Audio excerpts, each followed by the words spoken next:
مولاي صل وسلم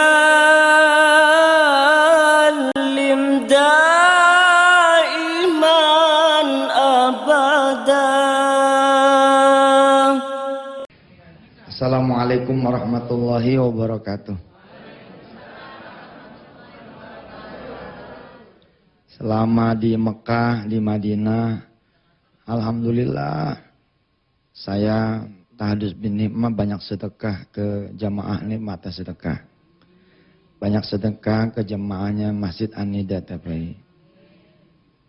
Kalau doa kita pengen dikabul sama Allah, cara yang paling meyakinkan salah satunya adalah doain aja orang lain.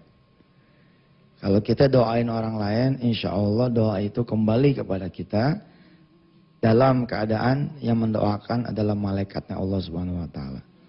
Nah, selama di tanah suci, alhamdulillah saya agak sedikit berdoa untuk diri sendiri, yang lebih banyak buat Indonesia, buat jemaah yang pada sakit biar sembuh, yang pada punya utang biar lunas, biar dikasih kesabaran, punya penyakit, punya utang, tapi kalau dikasih sabar, subhanallah, nggak kebeli. Latihan buat sabar kan susah ya, kalau nggak susah beneran mah. Mumpung lagi susah beneran, kita minta sama Allah supaya dikasih kesabaran, subhanallah. Begitu juga lagi banyak duit, lagi sehat. Bisa juga kita nggak sabar, jatuhnya bisa nggak sabar. Nah, mintalah juga sebagai orang-orang yang sabar. Saya doain yang belum berangkat ke tanah suci, mudah-mudahan Allah berangkatkan ke tanah suci. Jangan sampai kita meninggal dunia dalam keadaan kita belum sempat itu ngelihat Ka'bah dengan mata sendiri. Sebab Allah janji lewat Rasulnya, siapa yang pernah ngelihat Ka'bah dengan matanya sendiri, insya Allah tuh mata dijaga dari penglihatan api neraka. Subhanallah. Saya doain yang belum pernah duduk di karpet ya, hijau tanda Raudhah di Masjid Nabawi. Ya, mudah-mudahan Allah kasih dia kesempatan. Benar-benar bisa ngerasain hawanya Masjid Nabawi. Kemarin waktu saya ke sana, subhanallah, hujan. Hujan gede banget, segede-gedenya. Mulai dari Mekah sampai ke Madinah hujan, ya Allah. Kita hujan di sini mah biasa, hujan di sono, subhanallah. Dan bertambah-tambah lagi lah ke makbulan doa. Sebab ada janji Allah yang lain. Di saat hujan turun, doa itu dikabul oleh Allah Subhanahu Wa Taala. Amin. Mudah-mudahanlah doa saya yang diaminkan oleh ibu dan bapak semua, mudah-mudahan diterima oleh Allah Subhanahu Wa Taala. Dan yakinlah doa itu sedang berjalan, sedang bekerja. Lah selama doa itu dipanjatkan oleh saya, sampai menuju kepada pengabulannya, jangan lupa sholat di masjid berjamaah. Tegekin itu salat sunnah qobliyah ba'diyah, ya. Keluarin itu sedekahnya. Insya Allah mudah-mudahan sampai apa yang dihajatkan oleh kita, sebab Allah Maha menerima doa. Rabbi ja'alni muqimas shalah wa min dzurriyyati rabbana wa taqabbal doa. Kita minta juga supaya Allah kabulin doa kita. Ibu dan bapak yang dirahmati Allah, tadi kita ngelihat juga tayangan ya seorang ibu yang tertipu, subhanallah, angkanya bukan angka kita, angka dia. Tapi sekian tahun kemudian dia malah bisa bersedekah sebidang tanah yang nilainya kurang lebih 1-2 miliar rupiah. Sekaligus saya umumin kepada jemaah yang pada pengen nyari tanah, tuh ada tanah 600 meter. Sedekah dari itu haji, mudah-mudahan ada yang bisa beli, bayarin, ya bisa kita oper ke tempat lain yang lebih maslahat.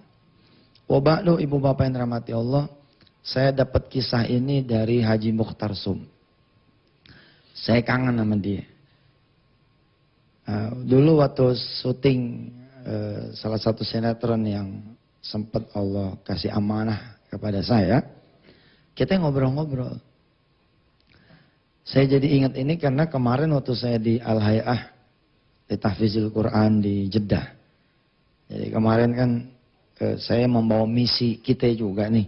Bagaimana wisuda akbar tanggal 8 Mei 2010 bisa datang Imam Sudes. Alhamdulillah tuh nggak ketemu. Ya nggak ada, bagaimana kita mau nemuinnya? Rupanya lagi tugas ke tempat mana kali begitu. Tapi Allah ganti dengan ketemu dengan syekh-syekh yang lain. Alhamdulillah.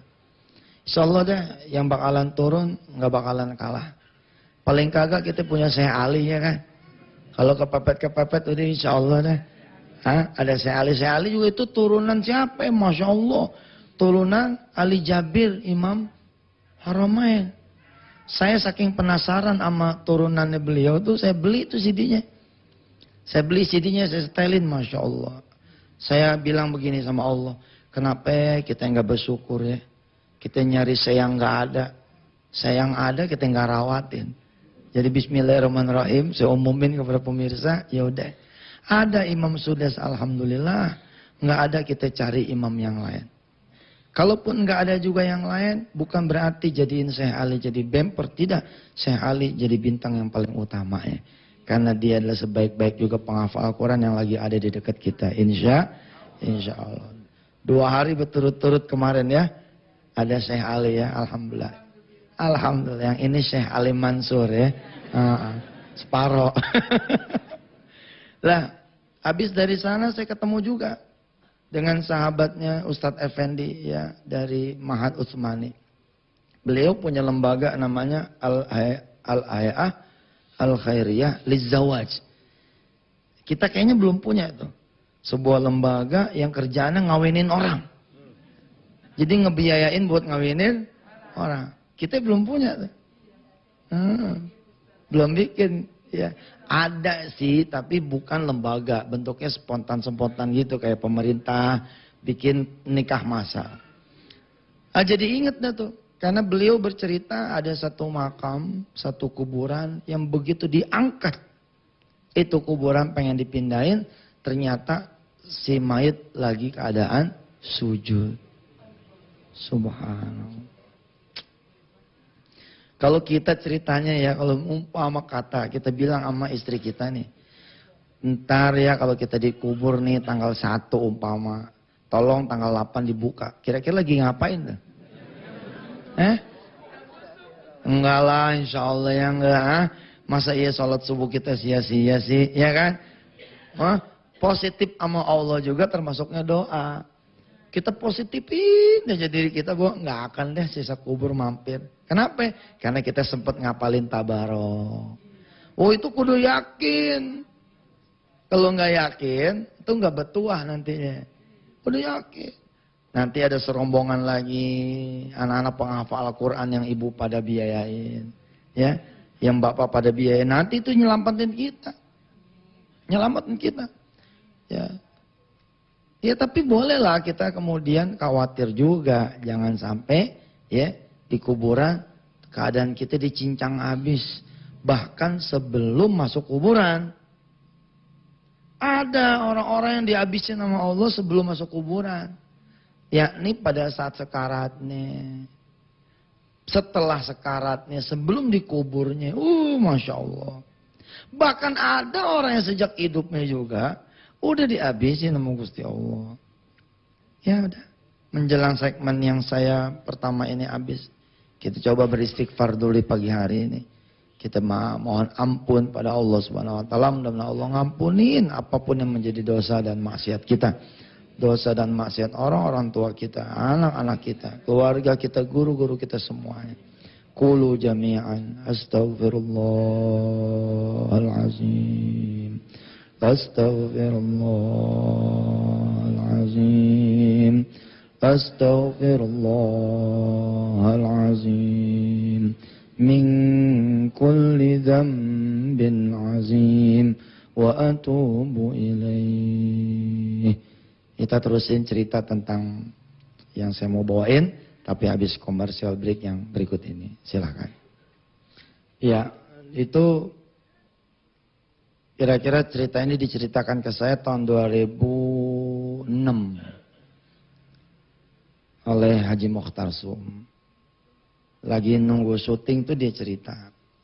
Ada kisah seseorang yang alim, ya, tapi nggak diketahui sama orang kealimannya, soleh tapi nggak diketahui sama orang kesalehannya, meninggal dunia.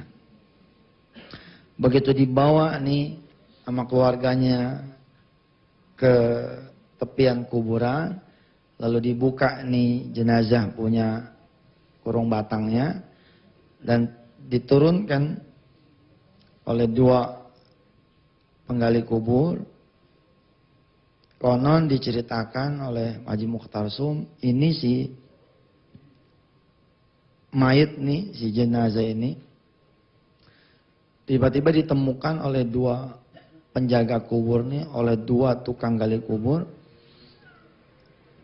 sesuatu yang berbeda. Jadi begitu dia turun, malah sebelum mayit ini turun. Jadi kan kadang-kadang kan sebelum keluarga turun dikelarin dulu tuh.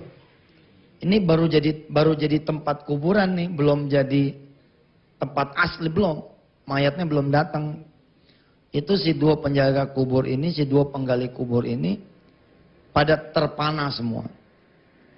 Pada terpana semua dalam keadaan yang cukup lama begitu diceritakan. Lalu ketika ke atas lagi menanti kedatangan si mayit, dua-duanya bertanya kepada satu pada yang lainnya. Apakah kamu melihat yang saya lihat? Kata yang satu, saya juga mau nanya tadinya, apakah kamu melihat yang saya lihat?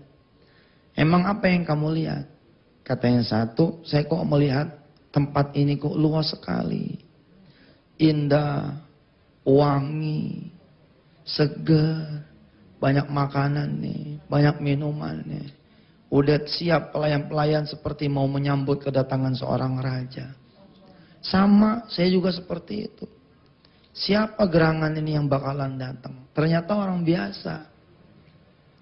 Lalu ketika diturunin itu mayat, ini saya merinding bulu kuduk ini. Saya berdoa pada Allah, ya Allah mudah-mudahan ini kuburan saya ya, kuburan ibu dan bapak semua. Ini seperti yang diceritakan ini. Jangan sampai sebaliknya ya Allah.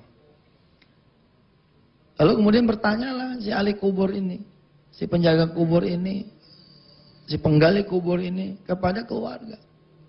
Amal apa sih gerangan yang membawa si mayit ini kok seperti itu diceritakan?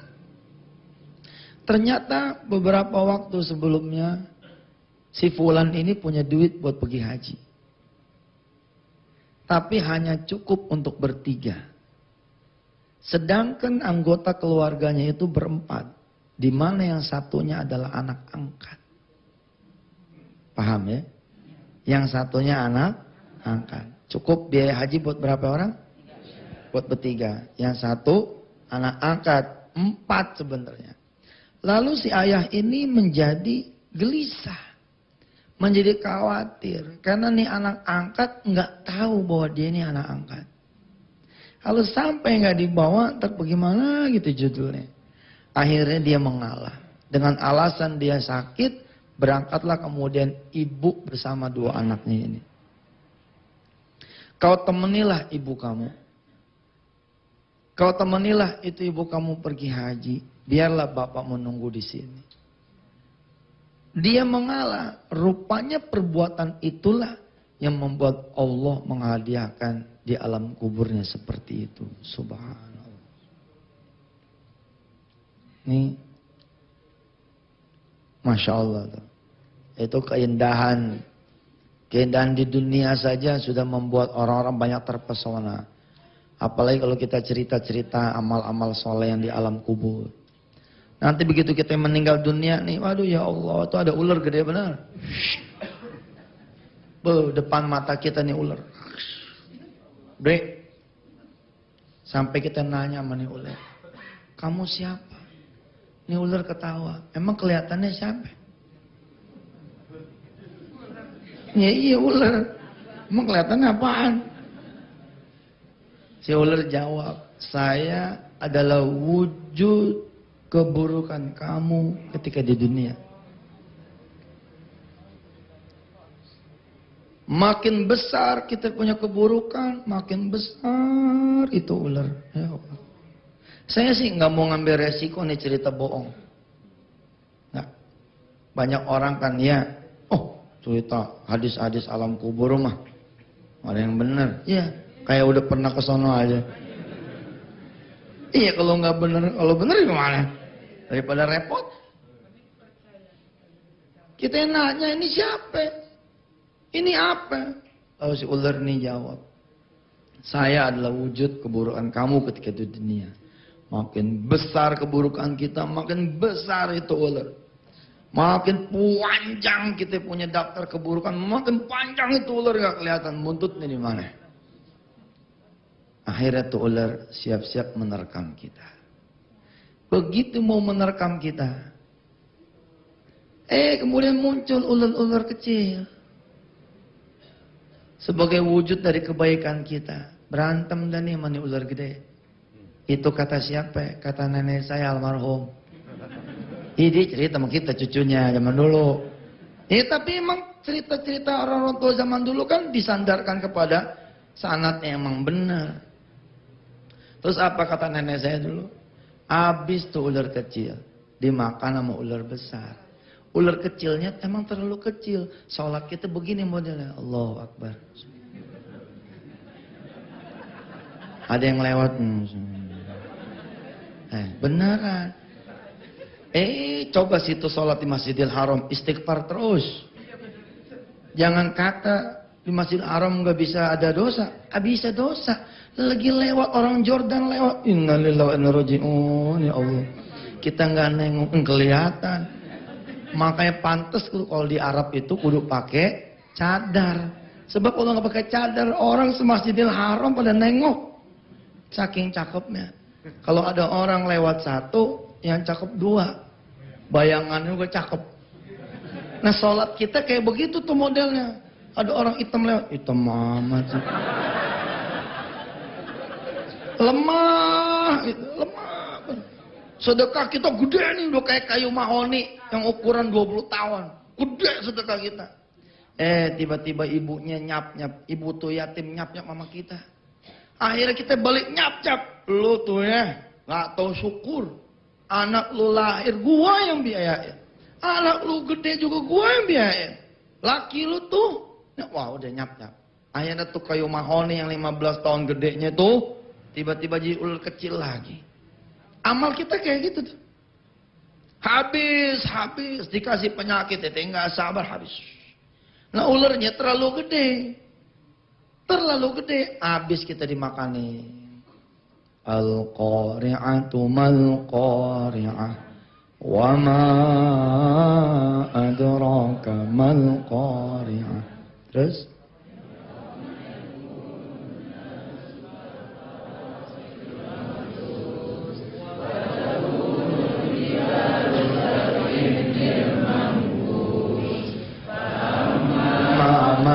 Saqulat mawazinu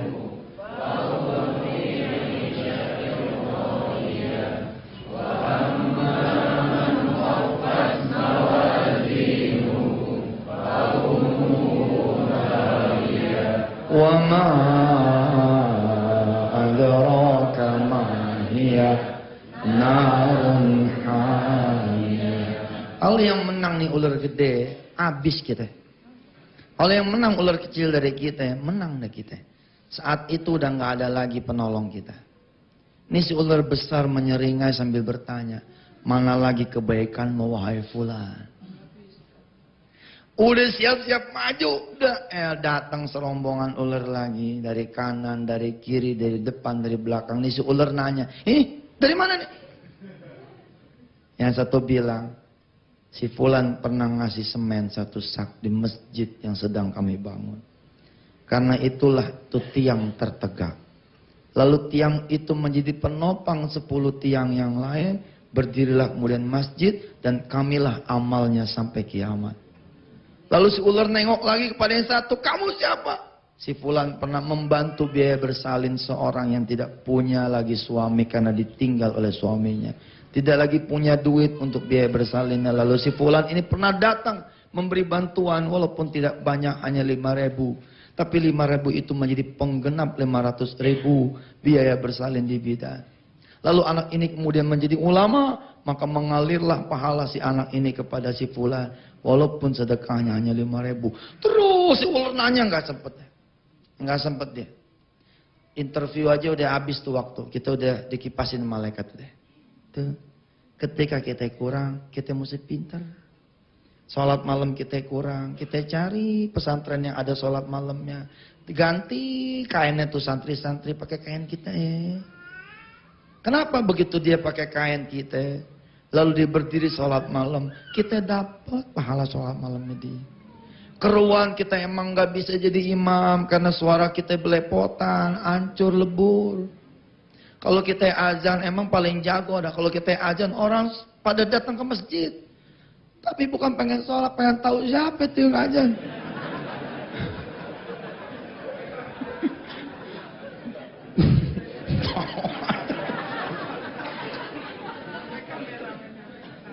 Karena kita nggak mampu jadi muazzin, kita nggak mampu jadi imam, lalu kita beliin sound system masjid yang bagus, kita ganti karpet imam yang bagus, biar tuh imam betah.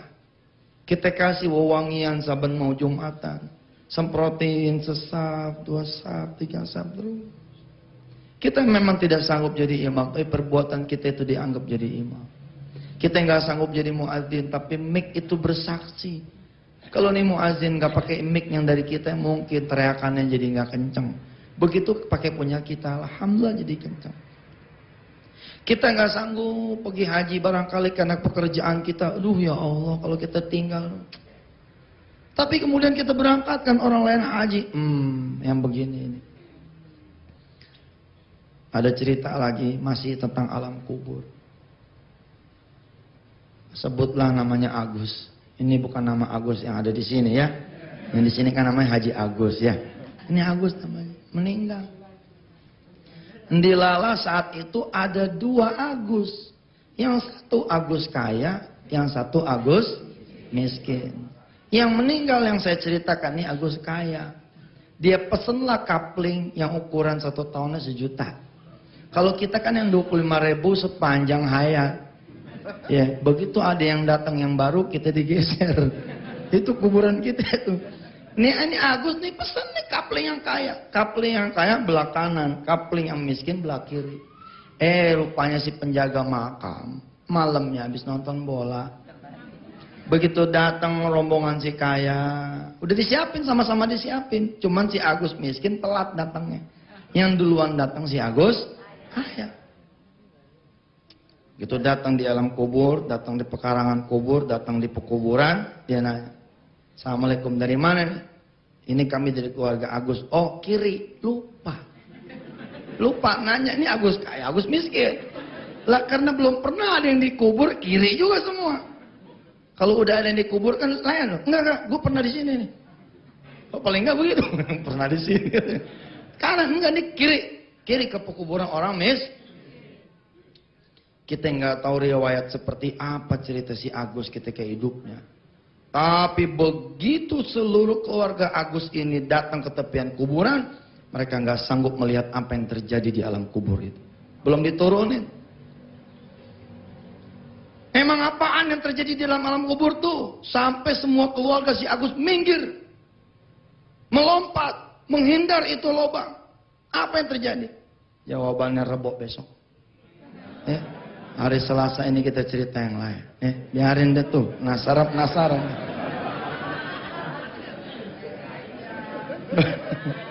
Tahu deh. Nih, mana nih ininya? Nih sekarang kita ngaji deh ya.